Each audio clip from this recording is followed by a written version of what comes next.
जंगल में एक दिन भालू और शेर एक ही झील पर पानी पीने पहुंचे। दोनों की नजरें मिलीं और गरजने लगे।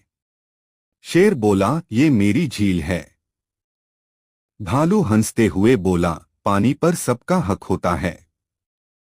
तभी पास बैठी एक छोटी चिड़िया बोली, क्या तुम इतने बड़े होकर दो घूंट पानी भी नहीं बांट सकते? दोनों को अपनी गलती का एहसास हुआ। वे मुस्कराए, साथ बैठकर पानी पिया। और भालू रोने लगा क्योंकि आपने लाइक और सब्सक्राइब नहीं किया। अहंकार से बड़ी कोई चीज नहीं, मिलजुल कर रहना ही असली ताकत है।